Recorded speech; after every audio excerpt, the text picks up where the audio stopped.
नमस्कार प्रिय छात्र और छात्राएं, कुछ आपको विशेष जानकारी देनी है। ये वीडियो जो हमारी 80 की स्पीड से और 60 की स्पीड से दी गई है वो अनुपम टाइपिंग बुक से दी गई है, एक ही पैसेज पर। तो मेरा कहना है कि इस पैसेज का होमवर्क पहले करें और हमारे व्हाट्सएप पर भेजें, फिर मैं चेक करके आपको वीडियो के माध्यम से भेज दूँगा और फिर मिला करके आप इसके घर में प्रैक्टिस करें और फिर इसकी नकल आप कम से कम 10 बार लिखें। इसके बाद जो हमारी वीडियो डाली गई है 60 और 80 पर, इस पर टारगेट करें और इसी क्रम से आगे बढ़ते रहें। धन्यवाद। Ready start. जब तक हिंदी भाषी हिंदी को हृदय से स्वीकार नहीं करते तब तक वो राष्ट्रभाषा का स्थान नहीं पा सकती है। अक्सर ये सुनने में आता है कि हिंदी भाषा में वैज्ञानिक साहित्य या न्यायिक साहित्य कम हैं या नहीं के बराबर हैं।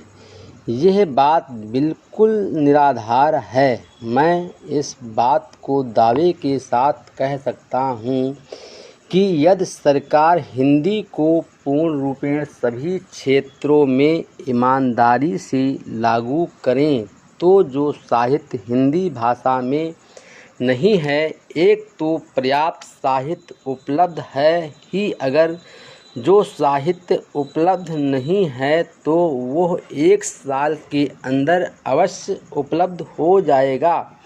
इस संबंध में अक्सर यह सुनने में आता है कि हमारे यहाँ अभी स्नातकोत्तर पढ़ाई के लिए पर्याप्त साहित्य नहीं है। बड़ी गलत बात है।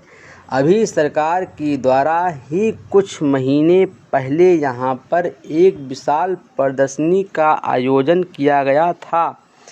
उस प्रदर्शनी में जिन पुस्तकों का प्रदर्शन किया गया था उन पुस्तकों से यह बात स्पष्ट है कि हमारे यहाँ पर वैज्ञानिक, न्यायिक और शास्त्रीय विषयों पर भी हिंदी में पर्याप्त पुस्तकें हैं। यदि श्रीमान जी मुझे इस विषय पर प्रकाश डालने का अवसर दें तो मैं इस विषय में एक उदाहरण देना पर्याप्त समझता हूँ।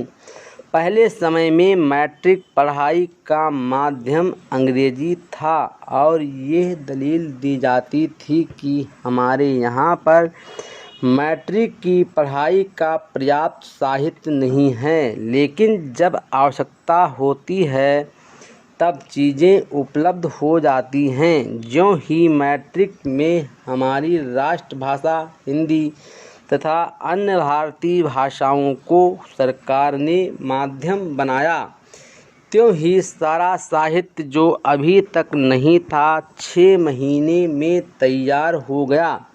इसके पूर्व भी मैं इस बात को अनेकों बार कहता रहा हूँ कि साहित्य की तैयारी की एक योजना सरकार को बनानी चाहिए और देश के विभिन्न विश्वविद्यालयों में विद्वानों को एक एक पुस्तक अलग अलग विषयों पर लिखने के लिए देनी चाहिए तथा उनसे करार कर लेना चाहिए। और मेरा विश्वास है कि 1 वर्ष के अंदर कोई ऐसा ग्रंथ नहीं है जो तैयार ना हो सके तो साहित्य तैयार नहीं है। यह बड़ी गलत दलील है। इस प्रकार की गलत दलीलों से राष्ट्रभाषा हिंदी का अपमान ही होता है।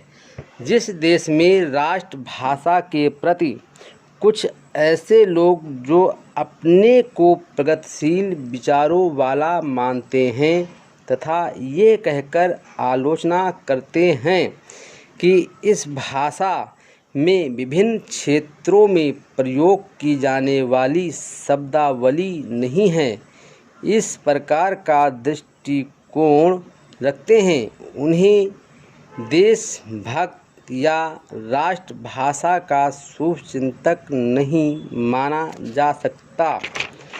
महोदय, किसी भी देश के आर्थिक एवं व्यापारिक विकास में बैंकों की महत्वपूर्ण भूमिका होती है। बैंकों का मुख्य कार्य जनता से धन जमा करना है तथा इस धन को राष्ट्र के उत्पादक एवं सामाजिक रूप से लाभदायक कार्यों हेतु ऋण के रूप में देकर उत्पादकता में वृद्धि करना है। परंतु राष्ट्रीयकरण से पूर्व बैंक केवल कुछ चुने हुए विशिष्ट क्षेत्रों में बड़े उद्योगपतियों एवं बड़े व्यापारियों को ही ऋण सुविधाएं प्रदान करते थे, जिसके कारण केवल कुछ ही हाथों में ही आर्थिक शक्ति का केंद्रीकरण हो रहा था।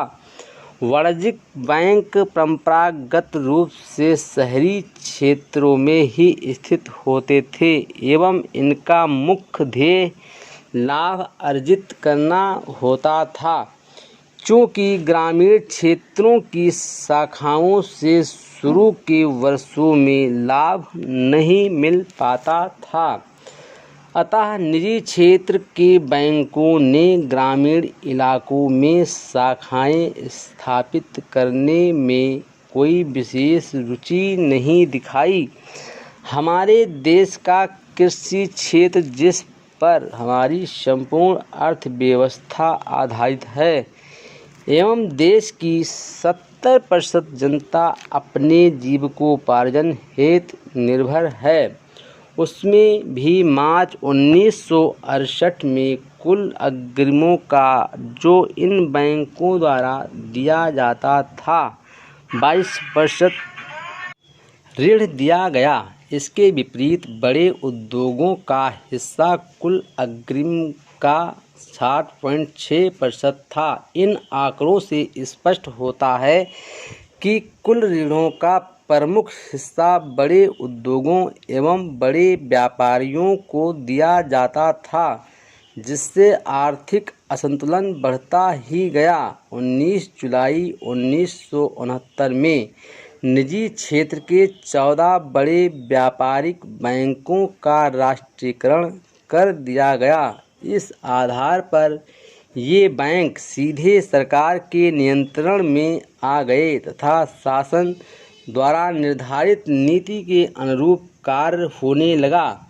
18 अप्रैल 1980 को 6 और बैंकों का राष्ट्रीयकरण किया गया। इस प्रकार लगभग 91% बैंक जमा राशि सरकार के नियंत्रण में आ गई। राष्ट्रीयकरण का सीधा तात्पर्य ये था कि बैंकिंग उद्योग पर कुछ प्रभावशाली लोगों का नियंत्रण समाप्त करना, जनता की बचतों को नियंत्रण करना, शासकीय योजनाओं को प्राथमिकताओं के आधार पर उत्पादक उद्देश्यों की ओर ले जाना और आर्थिक बदलाव के लिए बैंकों को एक माध्यम बनाना इत्यादि।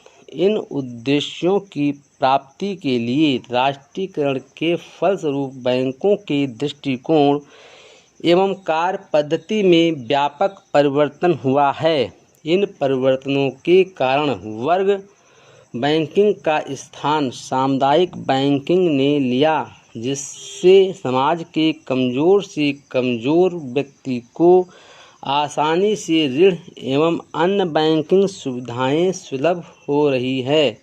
बैंक अब उपेक्षित क्षेत्रों को सरकार की निर्देशानुसार प्राथमिकता के आधार पर ऋण देने हेतु प्रतिबद्ध है। ये क्षेत्र है कृषि, लघु उद्योग, परिवहन, खुदरा व्यापार, लघु व्यवसाय, शिक्षा, उपयोग ऋण, कमज़ोर वर्गों को गृह निर्माण हेतु ऋण तथा निर्यात ऋण। Full stop.